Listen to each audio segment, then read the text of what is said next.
नमस्कार, मैं हूं बालकृष्ण थारेजा। आप देख रहे हैं डेली लाइव। आइए शुरुआत करते हैं आज के मुख्य समाचारों की। देश के सड़क एवं परिवहन मंत्री नितिन गडकरी 22 मई को आएंगे हनुमानगढ़। भाजपा ने प्रेस कॉन्फ्रेंस आयोजित कर दी विस्तार से जानकारी। जिले के राजकीय विद्यालयों और मदरसों में काम कर रहे कुक कम हेल्पर्स ने 11 सूत्री मांगों को लेकर कलेक्ट्रेट के समक्ष प्रदर्शन कर सौंपा ज्ञापन। सिंचाई पानी की मांग को लेकर कलेक्ट्रेट के समक्ष चल रहा भाखड़ा क्षेत्र के किसानों का धरना कार्मिक अनशन में तब्दील। विभिन्न मांगों को लेकर कलेक्ट्रेट के समक्ष चल रहा स्वास्थ्य कार्यकर्ताओं का धरना बुधवार को 17वें दिन भी जारी। जंक्शन की भट्टा कॉलोनी में किया गया महंगाई राहत कैंप का आयोजन। लोकतांत्रिक पार्टी की बैठक में पार्टी सुप्रीमो हनुमान बेनीवाल के दौरे को लेकर की गई ड्यूटियां तय। और अब समाचार विस्तार से। देश के सड़क एवं परिवहन मंत्री नितिन गडकरी 22 मई को हनुमानगढ़ आएंगे। इस संदर्भ में भाजपा कार्यालय में आयोजित प्रेस कॉन्फ्रेंस में सांसद निहाल चंद ने विस्तार से जानकारी दी। देश के सड़क परिवहन एवं राजमार्ग मंत्री नितिन गडकरी 22 मई को हनुमानगढ़ आएंगे। वे गांव पक्कासारा से कैंचिया तक 321 करोड़ रुपए की लागत से बनने वाली सड़क का शिलान्यास करेंगे। शिलान्यास कार्यक्रम गांव पक्कासारा में सुबह 11 बजे आयोजित होगा। इसके अलावा गडकरी सूरतगढ़ के पास 63 करोड़ रुपए की लागत से बनने वाली आरओबी का भी शिलान्यास करेंगे। इस संदर्भ में भाजपा जिला कार्यालय में आयोजित प्रेस कॉन्फ्रेंस में सांसद निहाल चंद ने विस्तार से जानकारी दी। प्रेस कॉन्फ्रेंस में सांसद निहाल चंद ने राज्य सरकार पर निशाना साधते हुए कहा कि गहलोत सरकार के 4 साल के कार्यकाल में राजस्थान में बड़े पैमाने पर भ्रष्टाचार हुआ है। राजस्थान सरकार के मंत्री और विधायक जिस तरीके से भ्रष्ट हुए हैं, ऐसा आज से पहले कभी नहीं हुआ। इस तरह का 4 साल का विनाश और आतंक का राज पहले कभी नहीं देखा गया। प्रदेश में कांग्रेस पार्टी के राज में जो भ्रष्टाचार फैलाया है, उस भ्रष्टाचार के माध्यम से राजस्थान प्रदेश आज विनाश के कगार पर पहुंच गया है। कभी भी इसकी पूर्ति नहीं की जा सकती। सांसद निहाल चंद ने कहा कि सन 2018 में भाजपा ने जब शासन छोड़ा था, तब बिजली की प्रति यूनिट 6 रुपए थी। आज सिर्फ 4 साल बाद ही प्रति यूनिट दोगुनी होकर 12 रुपए प्रति यूनिट हो गई है। कांग्रेस पार्टी के घोषणा पत्र में बिजली की दरें नहीं बढ़ाने की बात की गई थी, लेकिन पहली बार फ्यूल सरचार्ज जो 18 पैसे था, उसे बढ़ाकर वर्तमान सरकार ने 60 पैसे कर दिया। आज देश में राजस्थान प्रदेश ऐसा पहला राज्य बन गया जो सबसे महंगी बिजली अपने उपभोक्ताओं को दे रहा है। फिर भी न घर में और न खेत में समय पर बिजली मिल पा रही है। गाँव शहर में बिजली गुल रहती है। राजस्थान प्रदेश बिजली उत्पादन के मामले में आत्मनिर्भर होने जा रहा है, लेकिन फिर भी यह हाल है कि यहाँ के लोगों को बिजली नहीं मिल रही। सांसद निहाल चंद ने सिंचाई पानी को लेकर बताया कि राजस्थान को पूरा पानी नहीं मिल रहा। केंद्र सरकार को कमेटी के माध्यम से प्रस्ताव भेजा गया है। राजस्थान को पूरा पानी मिले, इसके पूरे प्रयास किए जा रहे हैं। राजस्थान केनाल में राजस्थान पंजाब के जल समझौतों के अनुसार 1.6 मिलियन एकड़ फीट पानी मिलना तय हुआ था, लेकिन राजस्थान को आज भी पंजाब सरकार सिर्फ 8 MF पानी दे रही है। वह भी पूरा पानी नहीं मिल पा रहा। प्रेस कॉन्फ्रेंस में भाजपा जिलाध्यक्ष बलबीर बिश्नोई, संगरिया विधायक गुरदीप शापिनी, पीलीबंगा विधायक धर्मेंद्र मोची, अमित साहू सहित अन्य लोग उपस्थित रहे। आज की प्रेस कॉन्फ्रेंस हमने सबसे पहले 22 तारीख के दिन सुबह 11 बजे आदरणीय नितिन जी पक्का सारना में पधारेंगे और पक्का सारना से लेके कैंचिया तक की सड़क जो national highway authority of India बना रही है, 321 करोड़ रुपए की वो सड़क बनेगी। उसका शिलान्यास करने के लिए 22 तारीख के दिन नितिन जी पधार रहे हैं। इसके अलावा एक 68 करोड़ रुपए का एक आरओबी सूरतगढ़ के पास में, उसका भी शिलान्यास आदरणीय नितिन जी करेंगे। वर्तमान में 4 साल के अंदर, यानी 4.25 साल के अंदर राजस्थान में जिस तरीके से भ्रष्टाचार फैला है, राजस्थान की सरकार के विधायक और मंत्री जिस तरीके से भ्रष्ट हुए हैं, वो आज से पहले कभी नहीं हुए थे। और मैं समझता हूँ कि एक विनाश का राज, एक आतंक का राज ऐसा हमें पहली बार देखने को मिला है। राजस्थान में कांग्रेस पार्टी के राज ने जो भ्रष्टाचार फैलाया है, उस भ्रष्टाचार के माध्यम से राजस्थान प्रदेश आज विनाश के पथ पे पहुंच गया। और मैं समझता हूं कि जो हम लोग कभी इसकी पूर्ति कर पाने में भी सक्षम नहीं होंगे। अभी 2018 में जब हमने राज छोड़ा था, तब बिजली की प्रति यूनिट दर 6 रुपये थी और सिर्फ 4 साल बाद 12 रुपये प्रति यूनिट दर बिजली की है। वो जो कांग्रेस पार्टी के राजस्थान के राज ने बढ़ाई है, इनके घोषणा पत्र में लिखा था कि हम लोग बिजली की दर नहीं बढ़ाएंगे, लेकिन पहली बार 18 पैसे जो फ्यूल चार्ज था राजस्थान में, उसको बढ़ा के वर्तमान की सरकार ने 60 पैसे किया है। और मैं समझता हूँ कि आज राजस्थान प्रदेश में देश का एक ऐसा प्रदेश बन गया है जो सबसे महंगी बिजली हमको मिल रही है। किसान को समय पे ट्यूबवेल पे बिजली नहीं मिल रही, किसान के खेत में घर में बिजली नहीं आ रही, गांव में और शहर में बिजली गुल रहती है। ठीक है, बैराज से लेके फिरोजपुर फीडर का 0 से 10 आरडी तक का बीकानेर कैनाल जो कच्ची है उसको लाइनिंग को पक्का किया जाए ताकि इसमें भी हम लोग पानी छोड़ सकें, यानी राजस्थान को इसमें भी पूरा पानी आ सके। हमारा 7वां पॉइंट ये था कि भाखड़ा व्यास मैनेजमेंट बोर्ड यानी BBMB का राजस्थान प्रदेश का आज तक कोई प्रतिनिधि नहीं है और केंद्र सरकार ने अभी हरियाणा और पंजाब की कंडीशन को हटा के तय किया है भी किसी भी स्टेट का प्रतिनिधित्व उसमें हो सकता है, तो राजस्थान का प्रतिनिधित्व BBMB में हो, ऐसा हमने केंद्र सरकार को प्रपोजल उस कमेटी के माध्यम से भेजा है। हमने इंदिरा गांधी नहर परियोजना की जो बुर्जी संख्या 496 है, जो हमारे इस क्षेत्र को लिंक नहर का निर्माण पंजाब सरकार द्वारा कराया जाता है, हेड का निर्माण होने के पश्चात हमें सिर्फ आवंटित पानी जो 1200 क्यूसेक हरी के बैराज से मिलता है और उसका जो 496 पर जो हमारा हेड बना है वो 15 फीट यानी 15.5 फीट पर बना है। उसमें क्रॉस लेवल है वो 7 फीट ऊपर है, जो किसान के साथ में बिल्कुल अन्याय कर रहा है। उसको 7 फीट हटा के उसको शून्य पे किया जाए, यानी 7 फीट अगर हम क्रॉस लेवल उसका हटाएंगे तब जाके हमारी इस नहरों में पूरा पानी आएगा। ये भी पॉइंट उसमें हमने दिया था। इन्होंने 2018 चुनाव में वादा किया था, जनता से वादा किया था कि बिजली की दरें नहीं बढ़ाएंगे, लेकिन आज इन्होंने जो 2018 में प्रति यूनिट 18 पैसे सरचार्ज को आज 2023 में 60 पैसे प्रति यूनिट सरचार्ज है। वादा था कि हम बिजली की दरें नहीं बढ़ाएंगे, लेकिन फ्यूल चार्ज सरचार्ज के नाम पर आज 4 गुना कर दिया। इस सरकार के खिलाफ 19 तारीख को जिले के प्रत्येक उपखंड पर हम धरना देंगे, प्रदर्शन करेंगे और बिल की प्रतियां जलाएंगे 19 तारीख को। और जो ये सरकार वादा करती है कि सबसे महंगी बिजली राजस्थान में, सबसे महंगा डीजल और अगर पेट्रोल कहीं पे है तो राजस्थान में, और राजस्थान में भी हनुमानगढ़ और गंगानगर जिले में। महंगाई राहत कैंप की बात करते हैं क्योंकि ये जनता को हमेशा ठगने का काम करते हैं। 2018 के चुनाव में किसान को ठगने का काम किया कि आपका संपूर्ण कर्जा माफ करेंगे। बेरोजगार युवकों को ठगने का काम किया कि आपको रोजगार देंगे। अब इन्हें मालूम पड़ा कि ये 2 वर्ग अपने झांसे में नहीं आने वाले, तो इसलिए इन्होंने महंगाई राहत कैंप का एक नया ड्रामा शुरू किया। अगर इन 2 वर्ग की बात करें जो पिछले चुनाव में इन्होंने वादा किया था, आज सरसों दोनों हमारे जिले और हमारी मुख्य फसल जो समर्थन मूल्य से 1000 रुपये प्रति क्विंटल नीचे बिक रही, और उसमें भी खरीद का आधार 2018-17 में जब भी खरीद हुई सरकारी सरसों की, तो हमारी सरकार ने 40 क्विंटल किसान से खरीदी। किसान का मतलब जिसके गिरदावरी सरसों की थी उससे 40 क्विंटल सरसों खरीदी। आज स्थिति क्या है? और इनसे आपके माध्यम से पूछता हूं कि जन आधार में सरसों उगती है या किसान के खेत में सरसों उगती है? जन आधार में महिला, उसके घर की महिला उसमें प्रमुख है और उसके नाम से एक बार रजिस्ट्रेशन होता है ऑनलाइन।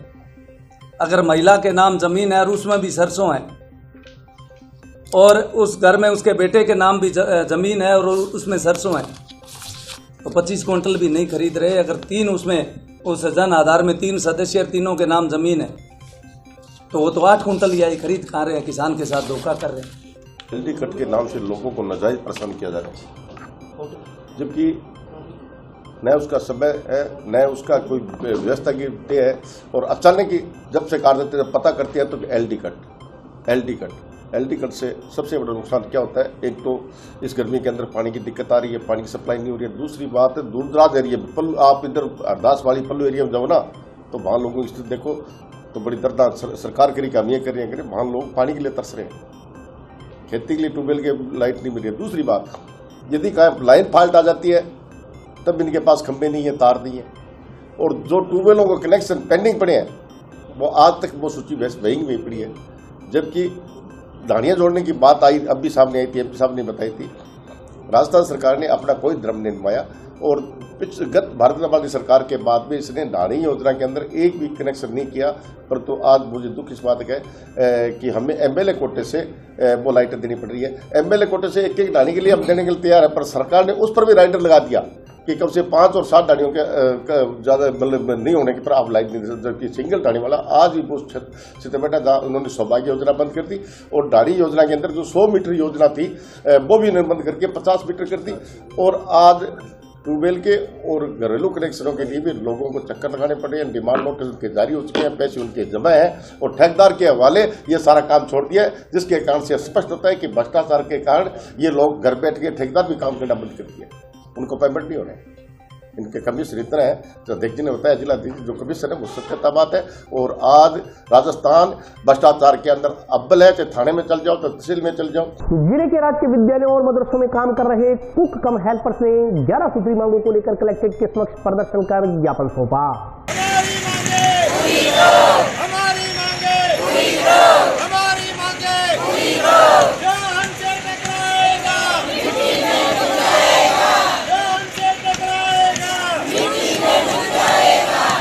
जिले के राजकीय विद्यालयों और मदरसों में काम कर रहे कुक कम हेल्पर्स ने 11 सूत्री मांगों को पूरा करवाने के लिए बुधवार को जिला कलेक्ट्रेट पर प्रदर्शन कर ज्ञापन सौंपा। कुक कम हेल्पर्स बड़ी संख्या में कलेक्ट्रेट पहुंचे और प्रदर्शन के बाद मुख्यमंत्री के नाम ज्ञापन सौंपा। ज्ञापन में मानदेय बढ़ाने सहित अन्य मांगे पूरे करने की मांग की गई है। समिति सदस्यों ने बताया कि सरकारी प्राथमिक, माध्यमिक, उच्च माध्यमिक विद्यालय, संस्कृत विद्यालय और मदरसों में 1 लाख से ज्यादा कुक कम हेल्पर पिछले 22 सालों से काम कर रहे हैं, लेकिन उन्हें समय पर पर्याप्त वेतन भी नहीं मिल पाता। इस वजह से उन्हें परिवार का पालन पोषण करने में परेशानियों का सामना करना पड़ रहा है। उन्होंने बजट घोषणा के अनुसार कुक कम हेल्पर का मानदेय बढ़ाने, 10 साल से कार्यरत हेल्पर को स्थायी करने, हर माह वेतन बैंक अकाउंट में डालने, कुक कम हेल्पर्स को यूनिफॉर्म देने, सामूहिक बीमा अन्य कर्मचारियों की तरह मेडिकल सहित अन्य सुविधाएं मुहैया कराने आदि की मांग की। इस मौके पर गीता, माही, लीलूराम, सुमित्रा, संतोष, इंदिरा देवी सहित अन्य लोग उपस्थित रहे। हम कहते हैं कि हमारी तनख्वाह कुछ बढ़ जाए तो हमारे बच्चों को हम पालन पोषण बढ़िया कर लेंगे और जिंदगी का सुधार हो जाएगा हमारे बच्चों का। इसलिए हम भी काम करते हैं। हम रोटी पकाते हैं, पीसना करते हैं, सारा ही काम करते हैं जो हमको मास्टर बोलते हैं। सारे बच्चों को दूध भी पिलाते हैं, सारा काम करते हैं हम। हमको 2 बज जाते हैं, सर्दियों में 2 और अब हमें 11 बज जाती है। हमारी परमानेंट करो। हमारे दूसरी मांग है हर महीना की महीने हमारी तनख्वाह जमा होनी चाहिए। 5 तारीख पहली 14 साल होगी जी मन लागिन, कहने 20 साल होगी, कहने 10 साल होगी, मैंने 14 साल होगी लागिन। कोई सुविधा को नहीं। 1742 रुपया मिले करता ई चौथे महीना हूँ और 2000 रुपया होगा काल जी तक मिले कौन मांग। 200 बच्चा का बनावा जी खाना 200 250 हर स्कूल में क्या में 200 है, क्या में 250 है। और ऐसे है कि हमने इतने साल हो गए लगे को भाई हमारा पेमेंट भी बहुत कम है। इतना हमारा काम है तो भी 400 बच्चों को हम खाना बनाते हैं तो इतने हम घर 7 बजे आते हैं यहाँ स्कूल में तो सुबह के हमारे 4 बज जाते हैं। अभी हमको 1 बज जाता है, 2 बज जाते हैं तो बहुत सारा काम होता है और भी काम आ जाते हैं तो भी हम करते हैं तो हमारा पेमेंट बहुत सा कम है। हमारा पेमेंट बढ़ाया जाए। आज हम हनुमानगढ़ जिले की प्रत्येक शहर से, गांव से, ढाणी से, मंगरे से जो महिलाएं आई हैं, ये छोटे छोटे बच्चों को जो 1ली क्लास से लेकर 8वीं क्लास तक जो स्कूल होती है उनमें खाना बनाने वाली ये महिलाएं हैं और ये अपनी 11 सूत्री मांगों को लेकर के यहाँ पे जिला कलेक्टर महोदय जी के पास अरदास लेके आई है कि हमारी इन मांगों के ऊपर आप ध्यान करवाने की कृपा करें सरकार से। इनकी महत्वपूर्ण मांग है, इनको स्थायी किया जाए। आज ये 23 साल से सरकार के स्कूलों के अंदर काम कर रही है लेकिन सरकार इनका शोषण कर रही है। इनका जो पेमेंट है मात्र 2003 रुपये मिलता है। हम सरकार से मांग करते हैं कि कम से कम हमें 18,000 पेमेंट मिलना चाहिए। इनको मेडिकल की सुविधा मिलनी चाहिए, इनको ड्रेस मिलनी चाहिए, इनको ओपीएस की सुविधा मिलनी चाहिए। गहलोत साहब बड़े बड़े पोस्टर लगा रहे हैं ओपीएस की सुविधा, ओपीएस की सुविधा। हमारे को यहाँ पे ओपीएस के नाम से 1 रुपया नहीं मिल रहा इन कुक कम हेल्पर को। इन तमाम मांगों को लेकर हम यहाँ पे आए हैं और यदि फिर भी सरकार हमारी बातों पे ध्यान नहीं देती है तो 23 मई के दिन शहीद स्मारक के ऊपर हमारा बहुत बड़ा कार्यक्रम होगा जिसके अंदर पूरे राजस्थान की कुक कम हेल्पर आएगी। सिंचाई पानी की मांग को लेकर कलेक्ट्रेट के समक्ष चल रहा भाखड़ा क्षेत्र के किसानों का धरना अब कर्मिक अनशन में तब्दील हो गया है।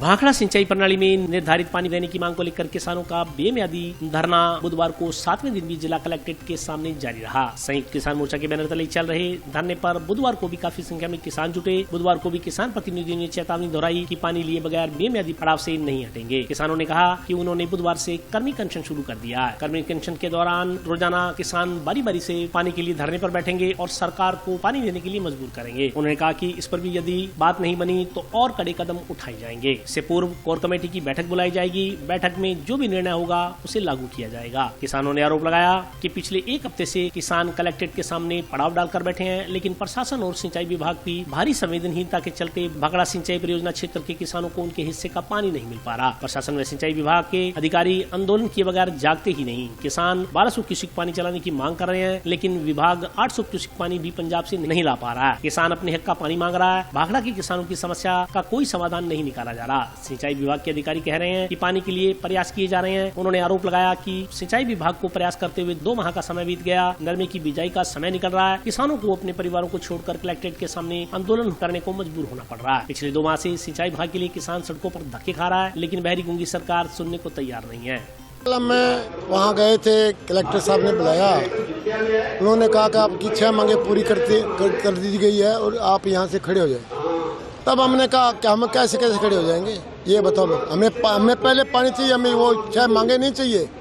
इसलिए हमने यह तय करके वहाँ से निकलाए और हमने यह तय किया है कि जब तक हमें पानी नहीं मिला, जब तक ये गेट नहीं खोलेंगे।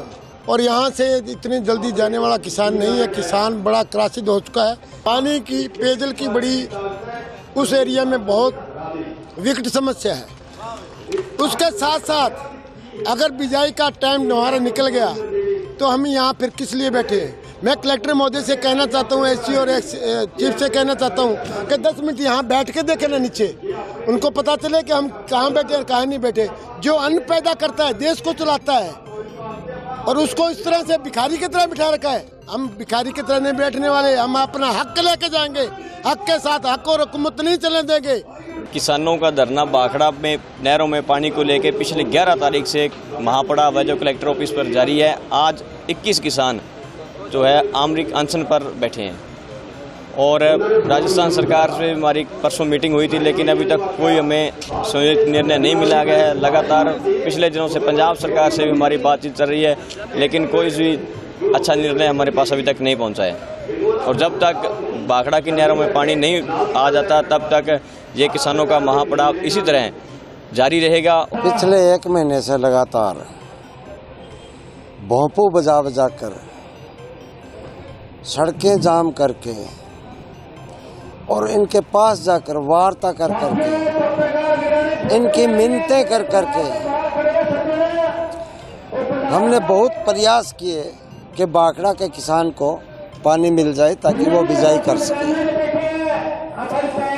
जब इनके कानों पर जूं तक नहीं रहेंगी, ना विभाग के और ना सरकार के, तब संयुक्त मोर्चे की कोर कमेटी ने एक फैसला लिया कि हमें अनशन पर बैठना चाहिए। तो जब तक अब पानी नहीं आएगा तब तक हम अनशन पर रहेंगे, कार्मिक अनशन पर, और रोज़ रोज़ साथी बदलते रहेंगे। अगर फिर भी बात नहीं बनी तो पुनः कोर कमेटी की एक मीटिंग ली जाएगी और उसके अंदर जो फैसला आएगा वो आप सबके सामने होगा। हो सकता है अब की बार फैसला और भी कड़ा फैसला हो, जिसका अंजाम सरकार और विभाग दोनों भुगते। विभिन्न मांगों को लेकर कलेक्ट्रेट के समक्ष चल रहा स्वास्थ्य कार्यकर्ताओं का धरना बुधवार को 17वें दिन भी जारी रहा। हमारी मांगे पूरी करो, हमारी मांगे पूरी करो। दिल्ली हो या राजस्थान, वेतन बचा एक समान। दिल्ली हो या राजस्थान, वेतन बचा एक समान। ग्रेड पे में बढ़ोतरी व पदनाम परिवर्तन की मांग कर रही एएनएम और एएलएचबी की बेमियादी हड़ताल बुधवार को 17वें दिन भी जारी रही। एएलएचबी एएनएम संघ ऑफ राजस्थान के बैनर तले एएनएम और एएलएचबी ने हड़ताल पर रहकर लगातार 17वें दिन भी जिला कलेक्ट्रेट के समक्ष बेमियादी धरना जारी रखा। धरना स्थल पर मौजूद जिले भर की एएनएम एएलएचबी ने राज्य सरकार के खिलाफ नारेबाजी कर विरोध दर्ज करवाया। स्वास्थ्य कार्यकर्ताओं ने कहा कि महिला स्वास्थ्य कार्यकर्ता एवं महिला स्वास्थ्य दर्शिका महिला नर्सिंग स्वर्ण की योग्यता तृतीय श्रेणी के अध्यापक के बराबर है। उनके लिए भी राज्य सरकार की ओर से 2 वर्षीय डिप्लोमा तथा सभी महिला स्वास्थ्य कार्यकर्ता एवं महिला स्वास्थ्य दर्शिका के लिए 12वीं पास योग्यता रखी गई है। फिर भी ग्रेड पे द्वितीय श्रेणी अध्यापक के बराबर नहीं है। तृतीय श्रेणी अध्यापक 8 घंटे ड्यूटी पर कार्य करते हैं, जबकि महिला स्वास्थ्य कार्यकर्ता 24 घंटे ग्राम पंचायतों में काम करती हैं। बावजूद इसके राज्य सरकार की ओर से एएनएम एएलएचबी की मांगों की अनदेखी की जा रही है। पिछले कई वर्षों से उनकी मांगों को नजरअंदाज किया जा रहा है। उन्होंने एएनएम की ग्रेड पे 3600 व एलएचबी की 4200 ग्रेड पे करने सहित पदनाम परिवर्तन की मांग दोहराते हुए कहा कि अगर समय रहते मांगों पर विचार नहीं किया गया तो मजबूरन आंदोलन को और बढ़ाना पड़ेगा। इस मौके पर निशु वर्मा, बलजिंदर कौर, लखविंदर कौर, रणजीत कौर, इंदिरा, निर्मला, राजविंदर कौर, पार्वती देवी सहित अन्य स्वास्थ्य कार्यकर्ता मौजूद रहीं। हमारे जो ये धरना है ये 1 तारीख से चालू हुआ है। 1 तारीख से अब तक हमारे को कोई रिजल्ट नहीं मिला। हम सरकार के आगे जो मांगे रख रहे हैं पिछले 10 सालों से रख रहे हैं हमारे पे ग्रेड के लिए और हमारे प्रमोशन के लिए, लेकिन आज तक कोई भी किसी भी सरकार ने हमारी ये सुनवाई नहीं की और ना ही अभी तक हमें कोई रिजल्ट मिल पाया। और अब हमने धरना जो लगाया ये अनिश्चित काल तक चलेगा अगर हमारी मांगें नहीं पूरी हो रही हैं तो। माननीय अशोक गहलोत जी से विशेष निवेदन है, बार बार निवेदन है कि वे हम लोगों की मांगें पूरी करें। जब हमारे साथ वाले कर्मचारी टीचर्स की 3rd ग्रेड है, उनकी पे ग्रेड 3600 है तो हमारी क्यों नहीं? हमारे काम में क्या कमी है या हम क्या काम नहीं करते? सबसे ज़्यादा मेहनत का कार्य हमारा एएनएम का होता है। फील्ड में एएनएम जाती है, वर्कलोड सबसे ज़्यादा एएनएम का होता है। टीकाकरण एएनएम करती है, कोविड होता है एएनएम करती है, किसी चीज़ का कोई पैसा नहीं मिलता। तो इसलिए सबसे ज़्यादा विशेषकर बार बार हमसे अनुरोध कर रहे हैं हम गहलोत साहब से कि हमारी मांगे पूरी करें, वरना हम अनिश्चितकालीन धरने पे हैं और आगे अनशन पर भी बैठेंगे। और अभी वक्त ब्रेक का, हाजिर होता हूँ छोटे से ब्रेक के बाद।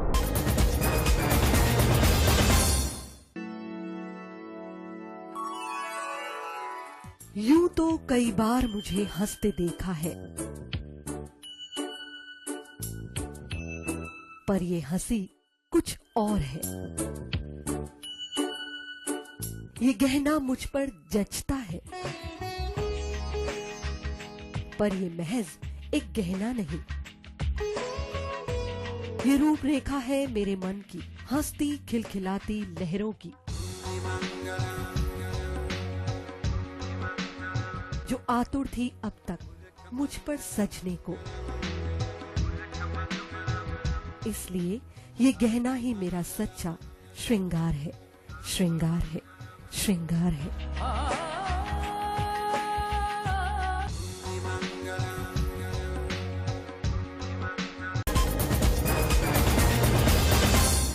ब्रेक के बाद स्वागत है। आइए नजर डालते हैं अगले समाचारों पर। जंक्शन रेलवे स्टेशन पर बेहतर साफ सफाई रखने पर सफाई निरीक्षक का सम्मान किया गया। हनुमानगढ़ जंक्शन रेलवे स्टेशन को साफ सुथरा रखने पर सफाई निरीक्षक का नागरिकों की ओर से अभिनंदन किया गया। इसके अलावा जयपुर प्रदेश कार्यालय से विशेष तौर पर सफाई निरीक्षक को पुरस्कृत किया गया। आज जंक्शन स्थित रेलवे परिसर में आयोजित कार्यक्रम के बारे में जानकारी देते हुए स्टेशन अधीक्षक नगेंद्र प्रताप सिंह ने बताया कि पिछले दिनों रेलवे विभाग के आला अधिकारियों ने हनुमानगढ़ रेलवे स्टेशन का निरीक्षण किया था। इस दौरान हनुमानगढ़ जंक्शन रेलवे स्टेशन पर विशेष साफ सफाई पाई गई। इस पर प्रसन्न होकर आला अधिकारियों ने सफाई निरीक्षक नरेंद्र मीणा की तारीफ की और उन्हें पुरस्कृत करने का फैसला लिया। इस पर जयपुर में आयोजित कार्यक्रम में उन्हें सम्मानित किया गया और आज हनुमानगढ़ पहुंचने पर शहर के नागरिकों द्वारा नरेंद्र मीणा का माल्यार्पण कर स्वागत किया गया। हनुमानगढ़ स्टेशन पर वरिष्ठ मुख्य वाणिज्य प्रबंधक हेडक्वार्टर जयपुर के दौरा हुआ था, जो मैडम अर्चना श्रीवास्तव जी का। उन्होंने दौरे के दौरान स्टेशन का निरीक्षण किया था। स्टेशन पे साफ सफाई और स्टेशन के सौंदर्यीकरण को देख करके बहुत प्रसन्न हुई और ये इस काम का श्रेय इस स्टेशन पर कौन करवाया है तो हमने उनको बताया भी था कि हमारे एचआई साहब एचआई है श्री नरेंद्र मीणा जी। उन्होंने पर्यावरण के प्रति बहुत सजग है और इसी के को देखते हुए इन्होंने अपना बहुत सारा समय डिवोट किया और जगह जगह जो प्लास्टिक के ख़राब सामान है या पहियों ये क्या ना गाड़ियों के टायर है, उसमें पौधे लगा करके और उस पर कलाकार चित्रकारी करके पत्थरों को इकट्ठा करके उसमें चित्रकारी करके स्टेशन को सुसज्जित किया है। उससे प्रसन्न होकर के मैडम ने इनको मैन ऑफ द मंथ का अवार्ड दिया है, जो इनको जयपुर से मिला है। हनुमानगढ़ जंक्शन को मैन ऑफ द मंथ सफाई के मामले में जो आज प्राइज़ मिला है एन.के. मीणा साहब को, हम इनको तहे दिल से बधाई और शुभकामना देते हैं। मीणा जी जब इस स्टेशन पे पोस्टिंग हुई थी उसी समय से स्टेशन को स्वच्छ और सुंदर बनाने में लगे हुए हैं और ये बराबर इस स्टेशन को साफ़ सुथरा रखते हैं। पर्यावरण के मामले में पौधारोपण करते हैं और जितनी भी वेस्टेज यूज़ बोतलें हैं, डब्बे हैं, ऐसी चीज़ें जो काम नहीं आने वाली करके फेंक देते हैं, उनको अच्छी तरह से सुसज्जित करके सजा करके उनमें पौधे लगा करके और हमारे हनुमानगढ़ जंक्शन के स्टेशन को बहुत ही अच्छी तरीके से इन्होंने सुशोभित करके बहुत बढ़िया बनाया है। अभी इनके अधिकारी आए थे हेडक्वार्टर से, इंस्पेक्शन किया गया, उसमें हनुमानगढ़ जंक्शन को मंथ ऑफ द फर्स्ट इनाम जो है मीणा जी को दिया। इस खुशी में हम लोग सभी स्टेशनवासी और मैं भी इकट्ठे होकर इनका स्वागत किया और इनको शुभकामनाएं दी। जंक्शन की भट्टा कॉलोनी में आज महंगाई राहत कैंप का आयोजन किया गया। जंक्शन की भट्टा कॉलोनी स्थित स्वामी विवेकानंद रंगमंच में बुधवार को प्रशासन शहरों के संघ अभियान और महंगाई राहत कैंपों का आयोजन किया गया। शिविर में विधायक प्रतिनिधि भूपेंद्र चौधरी, वार्ड पार्षद तरुण विजय, बलराज सिंह, नगर परिषद उप कार्यालय प्रभारी गंगाराम सहित अन्यों ने लाभार्थियों को गारंटी कार्ड बांटे। कांग्रेस नेता भूपेंद्र चौधरी ने कहा कि राज्य सरकार की जन कल्याणकारी योजनाओं को धरातल पर लाकर उतारने का कार्य इन शिविरों में किया जा रहा है। राजस्थान सरकार की ओर से उज्ज्वला योजना में 500 रूपए में सिलेंडर, सभी प्रकार की सामाजिक सुरक्षा पेंशन बढ़ाकर 1000 रूपए, मुख्यमंत्री निःशुल्क बिजली योजना के तहत 100 यूनिट बिजली निःशुल्क, कामधेनु बीमा योजना, चिरंजीवी बीमा योजना सहित 10 योजनाओं के रजिस्ट्रेशन का कार्य इन शिविरों में किया जा रहा है। इस मौके पर पार्षद तरुण विजय ने आमजन को अधिक से अधिक संख्या में शिविर में पहुंचकर इन योजनाओं में रजिस्ट्रेशन करवाकर उनका लाभ उठाने का आह्वान किया। आज वार्ड 12 और 15 का यहाँ पर स्वामी विवेकानंद जी के पार्क में लगा हुआ है जंक्शन में ये कैंप, और मैं समझ रहा हूँ लोगों में बड़ा उत्साह है। आज ये महिलाएं को मैं मिला है, पुरुष भी बहुत आए हुए हैं, लोगों में बड़ा उत्साह। जो गवर्नमेंट ने ये जो लोगों के लिए राहत की जो महंगाई के लिए रिलीफ जो दी है, ये बहुत it is going down very well with the people. लोग बड़े एक्सेप्ट कर रहे हैं, स्पेशली जो 25 लाख रुपए का तक का इलाज किया। मैं मुख्यमंत्री जी को धन्यवाद देना चाहूँगा, जो आम लोगों की उन्होंने सोची, हर एक वर्ग की उन्होंने, जो गरीब लोग थे, कोई बीमार हो जाता, चिकित्सा सोच भी नहीं सकता था। मैं बधाई देना चाहूँगा, धन्यवाद देना चाहूँगा मुख्यमंत्री जी को, जिन्होंने लोगों की ये बात समझी, पीड़ा समझी और 25 लाख रुपए तक का उनको फ्री इलाज और दो उसके साथ ऑटोमेटिकली 10 लाख रुपए का बीमा उसके साथ, और ये राशन किट, फ्री यूनिट बिजली। मैं कह रहा हूँ भी राजस्थान में एक ये स्वर्णिम काल रहा है मुख्यमंत्री जी का, जिन्होंने आम लोगों को राहत दी है। तो जो अधिकारियों को, कर्मचारी जो लगे हुए हैं ड्यूटी पर, उनको मैं धन्यवाद देना चाहूँगा, जो इतनी गर्मी में भी इतने दिनों से लगातार कैंपों में अपनी ड्यूटी दे रहे हैं, लोगों को राहत दे रहे हैं। उनकी हमारी सब तरफ, हमारे संगठन की तरफ से, सभी की तरफ से उनको कोटि कोटि धन्यवाद, सभी अधिकारियों कर्मचारियों। चैनल के माध्यम से मुख्यमंत्री जी का आभार प्रकट करना चाहता हूं कि उन्होंने इतनी अच्छी योजना, लोगों को 25 लाख का इलाज फ्री है, सिलेंडर 500 रुपये में, और किट जो मिल रही है उससे ज़रूरी गरीब लोगों को लाभ मिलेगा। और हमारे आज वार्ड में 12 और 15 में आप देख रहे हैं लोगों में काफ़ी उत्साह है और अधिक से अधिक योजनाओं का लाभ मिले, यही कहना चाहिए।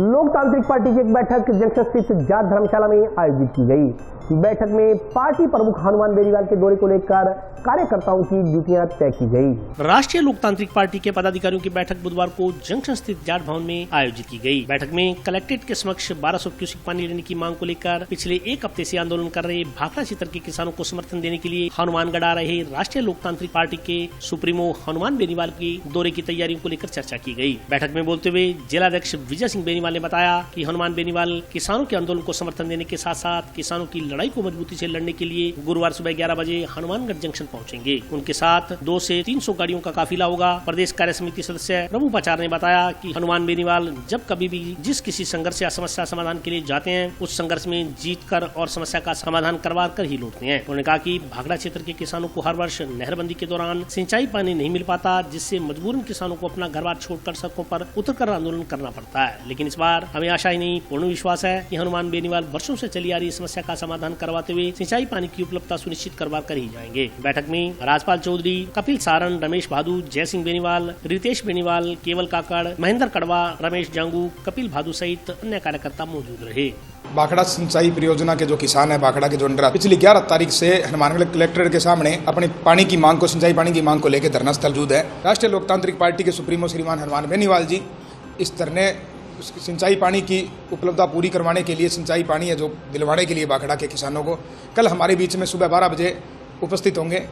उनके निर्देशानुसार आज ये सब मीटिंग रखी गई है और आसपास में राष्ट्रीय लोकतांत्रिक पार्टी के जितने भी तमाम कार्यकर्ता और जितने भी पूर्व पदाधिकारी और जो पार्टी के ग्राउंड लेवल के जो कार्यकर्ता है, जो पार्टी के मूल स्तंभ है, उन सभी के साथ में विचार विमर्श कर जो जितने भी सारे किसान साथी हैं उनको सबको आह्वान किया गया कि कल भारी से भारी संख्या में यहाँ पे पहुँचे।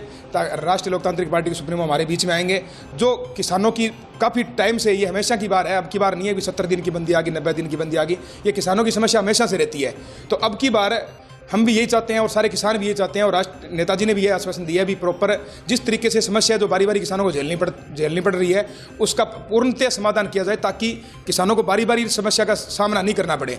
जब फसल पकाने की बारी आती है तो बंदी के नाम पे पानी काट दिया जाता है, जब फसल बीजने की बारी आती है तब कोई मरम्मत के नाम पे पानी काट दिया जाता है, तो किसानों की फसलें खराब हो जाती है, कभी बीजी नहीं जाती, कभी फसल तैयार हो जाती है तो पक नहीं पाती। इन पूर्णतः जो भाखड़ा की, चाहे वो मरम्मत का काम हो, चाहे वो पानी की मांग हो, इन सभी मांगों को लेकर नेताजी को कल अवगत करवाएंगे और उस लेवल पर हाई लेवल की जो बात करनी पड़ी, चाहे वो पंजाब सरकार हो, चाहे वो राजस्थान सरकार हो, चाहे राजस्थान प्रदेश का मुखिया हो, चाहे पंजाब सरकार के मुखिया हो, चाहे कोई अदर प्रशासनिक अधिकारी है, सभी को यहाँ धरना स्थल से बैठ के बात की जाएगी। जो भी कोई समाधान होगा वो यहीं करवाया जाएगा और मैं विश्वास दिलाता हूँ पूर्णतः कि किसानों की इस मांग को, जो उनकी मांग है, वो पूरी करवाएंगे। देखिए, हनुमानगढ़ के अंदर जो 11 तारीख से महापड़ाव चल रहा है, किसान जो है पानी के लिए कलेक्ट्रेट के सामने बैठे हैं, उनको समर्थन देने के लिए और इस लड़ाई को मजबूती से लड़ने के लिए हनुमान जी बेनीवाल जो राष्ट्रीय लोकतांत्रिक पार्टी के सुप्रीमो है वो कल 11 बजे पहुंच रहे हैं यहाँ पे हनुमानगढ़ और उनके साथ लगभग 200-300 गाड़ियों का काफिला होगा और उनके अलावा